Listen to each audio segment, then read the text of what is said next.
नमस्कार। Jawaharlal Nehru urban mission के पैसे से डाली गई वाटर लाइन में जब पानी छोड़ा गया तो भ्रष्टाचार उतरा आया और इसी भ्रष्टाचार को बेच चढ़ गई कानपुर की वाटर परियोजना। पुराने इलाके, हालसी रोड और आसपास के तमाम मोहल्ले इसी भ्रष्टाचार की वजह से प्यासे थे। गुहार मनुहार से जब काम नहीं चला तो एक विरोधी दल का एक विधायक हठयोगी हो गया। 14 दिन से पानी की टंकी और सुलभ शौचालय के बीच एक बरसाती तान कर ये विधायक हठयोग कर रहा है। जनता की ताकत और विधायक के हठयोग के आगे कानपुर के प्रशासन, जल निगम और जल संस्थान को घुटने टेकने पड़े। जो टंकी बरसों से प्यासी थी, अब वो जी भर के पानी पी रही है। उत्तर प्रदेश के इस नए दौर में अपने तरीके की ये अनूठी राजनीति और ये अनूठा आंदोलन जनता की वकालत करने वाले नुमाइंदों के लिए नज़ीर बनेगा। हमारे संवाददाता विशाल ने इस आंदोलन के विभिन्न पहलुओं पर तफसील से पड़ताल की। देखिए हमारे संवाददाता विशाल की यह रिपोर्ट। जल है तो कल है। कानपुर में जल की समस्या कोई नई बात नहीं है।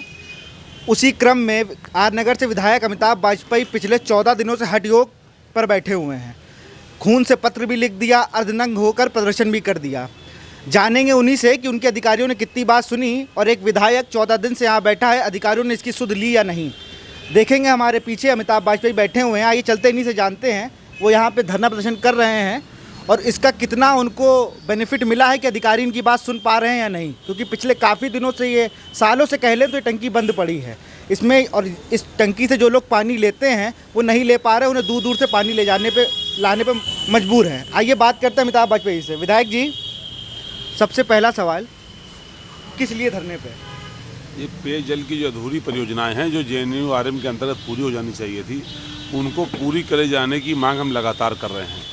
उनमें से अनेक परियोजनाएं हैं, पर सबकी बात करेंगे तो लंबा हो जाता। तो केवल एक पिन पॉइंटेड योजना हालसी रोड पानी की टंकी में पड़ी हुई लाइन में जलापूर्ति शुरू किए जाने की मांग को लेकर हम धरना दे रहे हैं। धरना प्रदर्शन तो चल रहा है और जो आपके विरोधी हैं या मतलब सरकार के लोग हैं वो बता रहे हैं ये ड्रामा कर रहे हैं विधायक जी। अब उनके पास इसके अलावा कोई विकल्प नहीं है। सभी लोगों को मौका मिला है, वो भी यहाँ पर जनप्रतिनिधि रहे होंगे।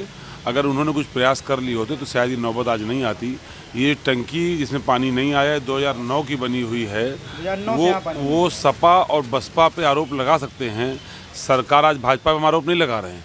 हम तो अधिकारियों से जिद कर रहे हैं कि मेरा काम पूरा कर दीजिए। ये सरकारों का काम नहीं है। जो मौके पर जनप्रतिनिधि इसीलिए होता है ताकि अपने क्षेत्र में चल रही योजनाओं को ठीक ढंग से अमल करावे। अगर उन्होंने कर लिया होता तो शायद हमको आज ड्रामा नहीं करना पड़ता। पर मेरे अगर ड्रामा करने से मेरे क्षेत्र की जनता को राहत मिलती है तो ऐसे ड्रामा हम बार बार करना चाहेंगे। अधिकारियों का क्या रोल रहा है इसमें? आप 14 दिन से पिछले बैठे हुए, आपने मुख्यमंत्री को खून से पत्र तक लिखा इस टंकी को लेकर। क्या पूर्व में जो जनप्रतिनिधि यहाँ रहे, जिस पार्टी से रहे, मैं पार्टी का जिक्र नहीं करूँगा क्योंकि आपने भी कहा जनप्रतिनिधि ही समस्या को समझ सकता है, तो क्या उन्होंने इस टंकी के लिए कोई सुध नहीं ली?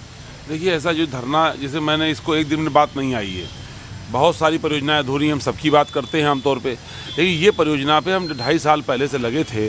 तो इसकी लाइन में जो गैप था वो पूरा करा लिया था। उसको कराए हुए 1 साल हो गया। 1 साल पहले ये काम हो जाना चाहिए था। तब से अधिकारी लगातार टाला मटोली कर रहे थे। हम पत्राचार कर रहे थे, ज्ञापन दे रहे थे, जा करके कह रहे थे, सवाल लगा रहे थे, लेकिन वो लोग कहीं ना कहीं टाल रहे थे। चूँकि हम ही जानते हैं काम, ये जो बड़ा काम हो चुका है, अब छोटा काम समस्या का है, खोखट है, लीकेज है, सड़क टूटनी है, कोई करना नहीं चाहता, इसलिए अधिकारी संभवतः टाल रहे थे। मजबूर होकर हमने धरना देने का निर्णय किया। इसका हमने नोटिस भी दिया तो अधिकारियों ने टालने की कोशिश करी कि उसको ये बता दें असंभव काम है, इसको हम टालना चाहते हैं। लेकिन मैं जानता था कि ये असंभव नहीं है, ये संभव काम है, ये हो सकता है। इसलिए हमने हठ योग धरना का आयोजन किया। अधिकारियों ने संभवतः समझा होगा कि अन्य धरने की तरीके सांकेतिक रूप से आएंगे और ज्ञापन देकर के चले जाएंगे, इसलिए उन्होंने सामान्य तौर पर लिया। लेकिन जब उन्होंने देखा कि हम लगातार बैठ गए हैं और नहीं उठ रहे हैं तो वो थोड़ा सजग हुए। फिर जब मैंने मुख्यमंत्री को पत्र लिखा है, संभवतः उसके बाद थोड़ी सजगता और बढ़ी। उसके बाद ही काम शुरू हुआ है। मुख्यमंत्री ने संज्ञान लिया और न लिया, लेकिन अधिकारियों में कहीं ना कहीं उसके बाद चेतना आई। धीरे धीरे गतिविधियाँ बढ़ती गई। हमने भी आंदोलन की अनेक जो रूपरेखाएं हम लोगों ने पढ़ी राजनीतिक पाठशाला में, उनका इस्तेमाल करते हुए यहीं पर शांतिपूर्ण गांधीवादी तरीके से कोरोना के इस दौर का ध्यान रखते हुए धीमे धीमे आंदोलन चलाया है। आखिरकार जू रेंगी है और आंदोलन सफलता की कगार पर है।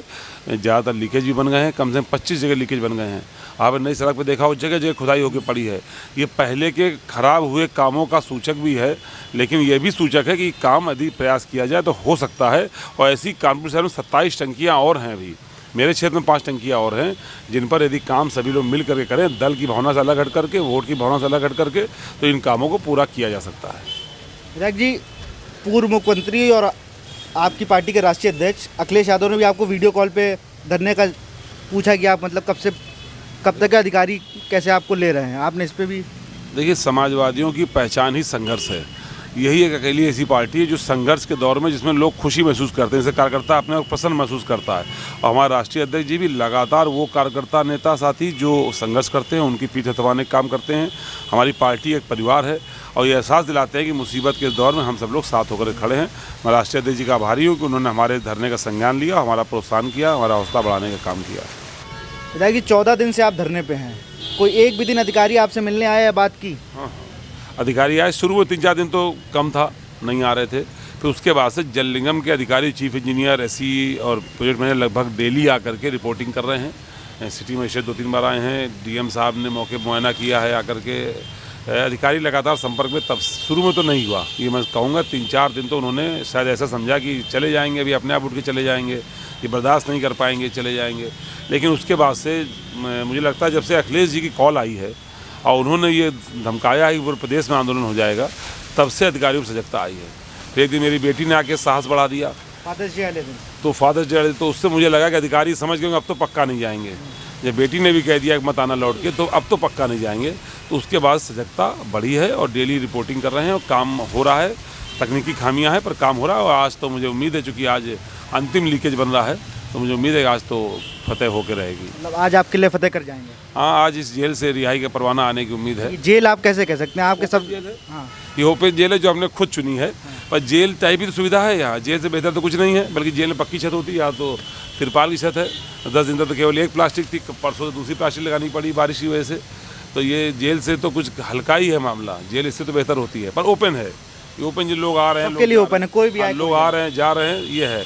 फिर भी अब इससे बाहर निकलने का मौका मिलेगा। बहुत दिन शहर नहीं देखा अपना, घर नहीं देखा अपना, तो फिर इसीलिए उसको अब रिहाई मान के चल रहे हैं कि आज रिहाई होने वाली है। यहाँ इस दौर में हर नेता घर में बैठ के वर्चुअल रैली, डिजिटल बनना चाह रहा है, वो फील्ड पे उतरना नहीं चाह रहा, विधानसभा जा नहीं रहा है, लोगों पे कोई बात नहीं कर रहा है, फ़ोन पे ही सारे काम कर रहा है। वहाँ पे आपने जब आके जनता के बीच चुना कि मैं जनता के बीच में बैठ के जनता का काम कराऊंगा, हम लोगों ने एक भी दिन आराम नहीं किया।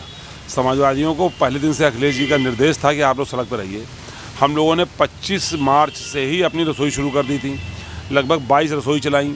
जो बड़ी रसोई थी वो तो 60 दिन तक चली और लगभग 70 से 75 दिन हम लोगों ने घर घर राशन पहुंचाने का काम किया। वार्ड वाइज टीम लगाकर मैंने अपनी टीम सार्वजनिक कर दी थी। पहले दिन ही मैंने हर वार्ड के 4 साथियों के नाम सार्वजनिक कर दिए थे। उन्होंने आखिरी समय तक सब जगहों पर लगभग 30-31 मई तक तो पूरा और कुछ जगह 5 जून तक भी राशन पहुँचाने का काम किया है। 28 मई तक हमने किचन चलाया है। तो हम लोग सड़क पर ही रहे हैं। और फिर ये आंदोलन घोषित कर दिया हम लोगों ने, इसकी लिखा पढ़ी करके। बीच में भी बिजली को लेकर के आंदोलन किया, CWR पे किया, अन्य घटनाएं भी करी। तो हम लोग लगातार सड़क पर हैं और जहाँ चाह होती है वहाँ राह होती है। ईश्वर भी हम लोगों के साथ है, इसकी परवाह नहीं करनी। ठीक है, कोरोना सावधानी का विषय ज़रूर है, पर ये भागने का विषय नहीं है, ये डरने का विषय नहीं है। कोई काम नहीं रुकना है। बहुत सारे गरीब लोग जो रोजी रोटी के इंतजार में रुक नहीं सकते, आपको भी सड़क पर रहना चाहिए। घर पर रहने से, वर्चुअल रैली करने से वोट तो पक्का हो सकता है, पर समाज के प्रति आपकी जिम्मेदारी पूरी नहीं हो सकती। कल एक आखिरी सवाल, कल 1.5 करोड़ लोगों को यूपी में रोजगार दिया है मुख्यमंत्री जी ने, पहला प्रदेश बन गया उत्तर प्रदेश, क्या कहेंगे इस पर? अब किताबों में तो गांव का मौसम गुलाबी है, अच्छा, लेकिन असलियत तो कुछ और है।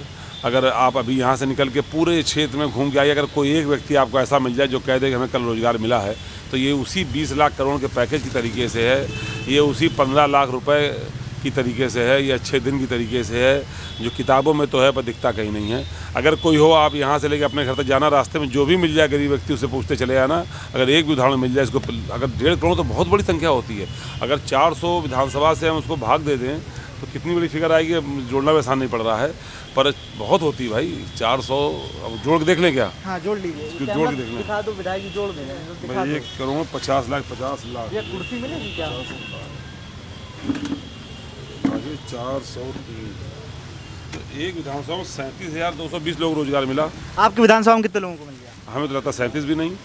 की संख्या 37,220 है। मेरे पास अभी तक तो कोई सूचना नहीं जो कैद रोजगार मिला। ये जरूर 10-5 लोग प्रतिदिन आते जरूर हैं जो नौकरी की तलाश में है और नौकरी की संभावनाएं खत्म हो रही, चूँकि व्यापार नोटबंदी से चोट खाया हुआ व्यापार, GST से चोट खाया हुआ व्यापार कोरोना काल में पूरी तरीके से थम गया है। इसलिए रोजगार संभावना दिखती नहीं। पर इनके आंकड़े वही मैं कहता हूँ कि आपकी किताबों में तो गाँव का मौसम गुलाबी है, लेकिन मौके पर स्थितियाँ कुछ और हैं। 37,000 लोग रोजगार क्या मेरी कॉन्स्टिट्यूंसी मिल गया होगा क्या? तो मुझे लगता है 37 लोग भी नहीं मिला। एक भी सूचना कम से मेरे पास तो नहीं है। इस पे पता करना पड़ेगा, रारा जाके पूछे। मेरे पास सूचना नहीं है, पर अगर अभी आप भी थोड़ा प्रयास करें इस पर पता करें और कोई मिल जाए तो प्लीज़ बताइएगा ज़रूर। नहीं तो आप विधानसभा वाइज अगर इन्होंने जोड़ा होगा तो आपके पास कुछ तो सूचना आई होगी कि आपकी विधानसभा में इतने लोग रोजगार कार्ड वाले हैं, इनको हम रोजगार दे रहे हैं। अब वो मठ के योगी हैं, वो सिद्ध पुरुष हैं, कुछ भी कह सकते हैं। उनकी वाणी देववाणी है, जो निकल जाता है ईश्वर कर देता होगा। लेकिन हमें मौके पे दिखाई नहीं पड़ता। हम लोग शायद हमारी आंखें छोटी होंगी जो देख नहीं पाती, या हम लोग समझ नहीं पाते, हमारी बुद्धि छोटी। कई नेता उनको भगवान का दर्जा दे चुके हैं। अब उनकी मजबूरी है, जो उनके नाम पे जीतते होंगे देते होंगे। पर हम लोग भी कर्म योगी हैं, हम लोग हठ योगी हैं। हम लोग ऐसे योगियों को, मठ के योगियों को नहीं मानते। हम लोग हट के योगी हैं। हम लोग जो देखेंगे आंखों तो उसी को मानेंगे। तो ये थे अमिताभ बाजपेयी, जिन्होंने पूरी बात बता दी कि आपकी किताबों में गांव का मौसम भी गुलाबी है। 1.5 करोड़ लोगों को रोजगार दे दिया। इनकी विधानसभा में इन्हीं से नहीं पूछा गया कि आपके यहाँ कितने लोग रोजगार पा रहे हैं।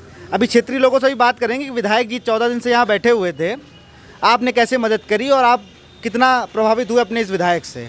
काफ़ी समय से कई विधायक थे जिन्होंने इस 2009 से बनी टंकी का ढाल नहीं लिया।